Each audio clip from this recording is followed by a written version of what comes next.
Che, por temas de tiempo arrancamos muy rápido con la entrevista. Está en línea la diputada nacional de Unión por la Patria, Paula Penaca, para charlar un poco y para preguntarle, bueno, cómo está viendo un poco la escena.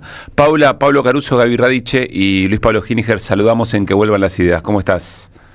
Hola, ¿qué tal? Buenas tardes, ¿cómo están? Bien, Paula, gracias por atendernos. Bueno, eso, primero una mirada general, ¿no? Una mirada general de estos días, de este momento.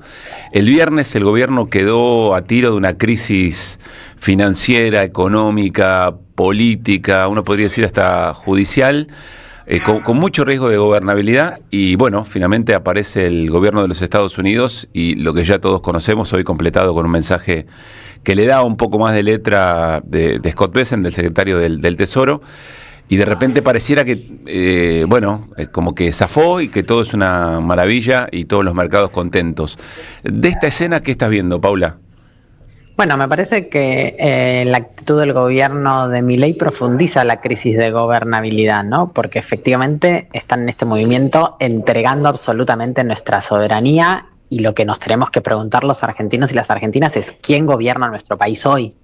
Yo creo que sin ninguna duda ir de rodillas a pedir auxilio a Trump tiene que ver con entregar absolutamente desde nuestros recursos naturales comunes, que ya vimos en la negociación con Ucrania del gobierno de Estados Unidos, que por supuesto fue lo primero que fueron a buscar, y no va a ser distinto en la Argentina, donde además con la aprobación del RIGI y en el momento de la votación de la ley bases, ya este gobierno está dando la pauta de que está dispuesto a entregar todas nuestras riquezas, hasta, por supuesto, el inicio, la profundización de lo que inició Mauricio Macri, que es que el plan de gobierno esté dictado por el Fondo Monetario Internacional y ahora también por el Tesoro de los Estados Unidos.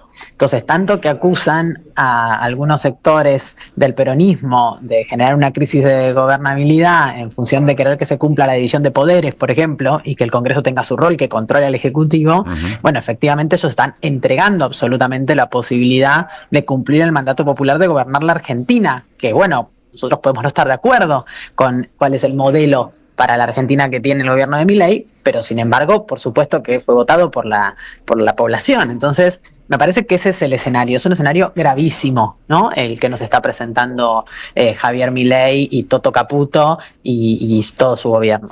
Algo que me llamó la atención, lo voy a decir no por autorreferencialidad, sino por hacerme cargo, que en un momento me quedé esperando, o nos quedamos esperando en estas horas, a ver qué decía el secretario del Tesoro de los Estados Unidos respecto de cuáles eran los condicionamientos y hoy llegó un mensaje en el que además adelanta algún tipo de medida tributaria, algo vinculado al tema retenciones. Ahí se ve un poco esa escena, ¿no? Que en otro contexto por ahí le puede decir, bueno, qué mirada conspiranoide o qué exagerado, etcétera, etcétera, pero ahí tenés a un secretario del Tesoro anunciando medidas tributarias en Argentina. Bueno, es que esto es lo que justamente te planteo, ¿no? No hay dudas de que esto no va a ser gratis. Y el problema es que cuando uno habla de entrega de la soberanía, parece que hablará de algo lejano, abstracto, de la vida cotidiana, sí, de la población, o abstracto, pero no es abstracto, ¿no? No es para nada abstracto. Y esto que vos decís, ¿no? Están discutiendo cómo van a ser o cómo deberían dejar de ser las exenciones impositivas en la Argentina. Bueno, todo esto impacta en la vida cotidiana de las personas, ¿no? Luego, lo que le exijan al gobierno de la Argentina para pagar esa deuda, si le dan crédito, si el mecanismo es a través de un swap, lo que fuere, ¿no? Esto lo único que garantiza es tranquilidad para los mercados, ¿no? Para el mercado financiero, para los grandes sectores del poder económico, pero para las personas no, porque ya sabemos dónde ajusta Milei, además. Porque todo esto se da en un contexto de algo que no tenemos que dejar de hablar y dejar de instalar, que es que este gobierno, para pagar la deuda que ya teníamos, no la nueva, ¿no? Para pagar la que ya teníamos y la que tomó con el Fondo Monetario Internacional de 20.000 millones de dólares, ya venía ajustando a los discapacitados, a los universitarios, a los jubilados. Ese ya era el mecanismo que utilizaba. Y generando beneficios para los sectores del poder económico concentrado de la Argentina. Bueno, ahora se va a sumar o se va a profundizar este mandato de parte del gobierno de Estados Unidos, porque bueno, las deudas, después hay que pagarlas, ¿no? Esto no es un regalo. Entonces hay parte de esta supuesta negociación que la vamos a pagar todos y todas, ¿no? ¿Qué tal, Paula? Luis Pablo Giniger te saluda. En línea con lo que vos estás diciendo en relación a lo que conlleva contraer una deuda de estas características, este compromiso, quizá no escrito, que hay con los Estados Unidos en relación al futuro de las argentinas y los argentinos. ¿Qué puede hacer la oposición, además de lo que está haciendo? Me refiero en términos de, si se quiere, de advertencia hacia el futuro, la oposición en su conjunto, no únicamente Fuerza Patria, sino una oposición quizá más amplia, en términos de advertencia, en el sentido de decirle, miren que esta deuda es impagable, Milei no va a gobernar para siempre, un día probablemente gobernemos alguno de nosotros y esa deuda no se puede pagar. ¿Qué se puede hacer en ese sentido? Mira, hay algo que es central, que es la necesidad de que esta discusión pase por el Congreso Nacional. Nosotros tenemos en nuestra Constitución Nacional, en el artículo 75, la obligación de que el Congreso sea parte de la discusión de las deudas que toma el país. Entonces, si eso no sucede, y ya tenemos un antecedente, ¿no?, de este gobierno tomando deuda por decreto, no solamente es impagable, sino que va a ser nula esa deuda, que no va a ser legítima. Y lo estamos planteando y lo estamos advirtiendo porque nos parece que es importante que el gobierno actúe con responsabilidad, justamente por esto que vos decís, ¿no? Hay un mandato popular para que hoy Milei gobierne la Argentina que se termina en 2 años y la gente decide votar a otro, pero la continuidad de una deuda que toma el Estado existe. Y nosotros desde el Congreso Nacional estamos advirtiendo que no vamos a conocer esta deuda si es tomada en estos términos. Y me parece que eso es algo que no es una cuestión de discurso electoral, es una cuestión de cuidado institucional de la Argentina, ¿no? Así que bueno, sin dudas, por ahí hay una discusión que estamos dando en este momento dentro del Congreso Nacional y estamos además reclamando que venga el ministro de Economía a hacerse cargo de esta situación.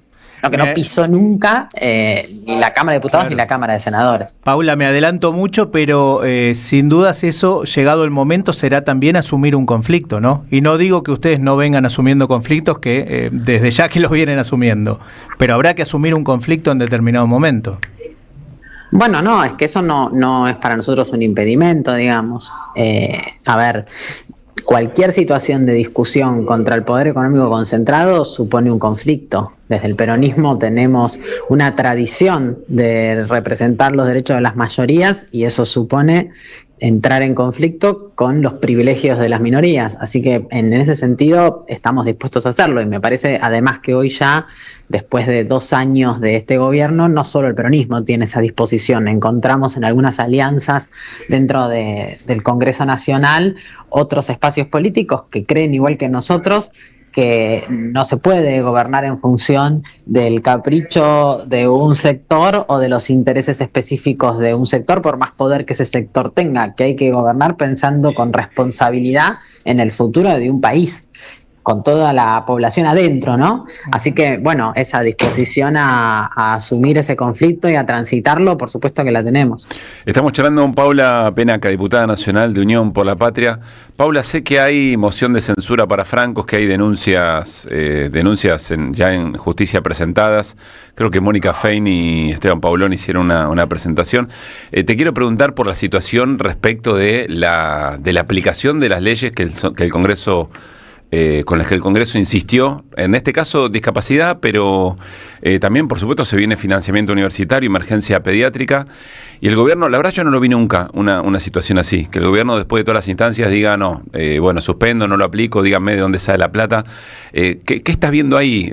Imagino que también otra situación de gravedad. Hoy estuvimos en el bloque de Unión por la Patria reunidas con organizaciones de personas con discapacidad y familiares de personas con discapacidad que por supuesto que están desesperados y desesperadas, ¿no? Porque ven una obstinación de un gobierno que se mete con los más débiles, con los que más necesitan del Estado para llevar adelante su vida. Y hay varias organizaciones que ya han presentado diferentes demandas y que están apelando a que la justicia intervenga. Y la verdad que la justicia tiene que despertar en esto, ¿no? Tiene que proteger proteger los derechos de esas personas.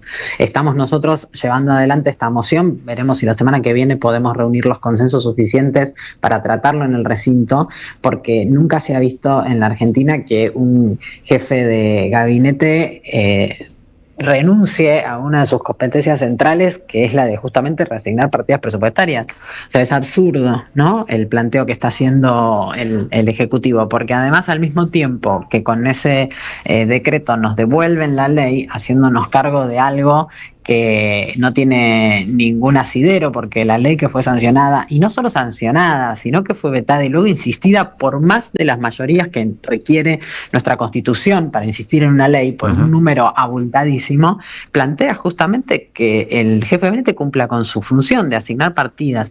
Entonces, hacen ese movimiento totalmente anticonstitucional y al mismo tiempo dicen que le van a dar plata a los prestadores. ¿Y cómo lo dicen? Basándose en la potestad que tiene justamente el jefe de gabinete de asignar partidas, porque hicieron ese anuncio para ver si pueden romper y quebrar la organización que está unida y firme y fuerte entre los prestadores, las personas que tienen discapacidades, las familias de las personas, las asociaciones. Entonces, intentando romper eso, justamente asignaron partidas, que es lo que le decimos al jefe de gabinete que tiene que hacer.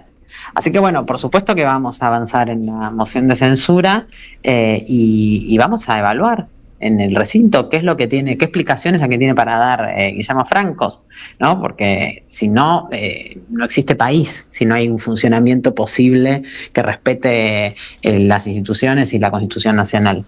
Paula, la última, vuelvo un segundito al tema acuerdo con Estados Unidos, y lo vinculo de todas maneras con las mayorías que se alcanzaron para insistir con estas leyes. Ese consenso que lograron ampliamente mayoritario en el Congreso para estos casos en particular, ¿crees que serán posibles para que los acompañen en la advertencia que le contaste a Luispa que están haciendo respecto de el problema con esta deuda, etcétera? ¿O crees que ahí habrá un poco más de soledad para ese planteo? No, yo creo que es posible de construir ese acuerdo, porque he escuchado expresiones de muchos sectores políticos que además es básico, ¿no?, que podamos plantear que lo que la Constitución nos asigna como competencia específica del Congreso sea respetado por el Poder Ejecutivo. Yo creo que sería pegarse un tiro en el pie, no alzar la voz para plantear que una deuda de esta naturaleza, que además supone involucrar a muchas generaciones futuras, hipotecar el país, poner en riesgo nuestros recursos naturales, como te decía antes, entregar la soberanía, que nos pase como árbol caído. Me parece que vamos a tener posibilidades y bueno, vamos a trabajar en eso, ¿no? Paula, gracias como siempre, un gran abrazo. No, gracias a ustedes. Paula Penaca charlando con nosotros, porque si no, no hay país, dijo Paula Penaca, hablando del tema de Franco.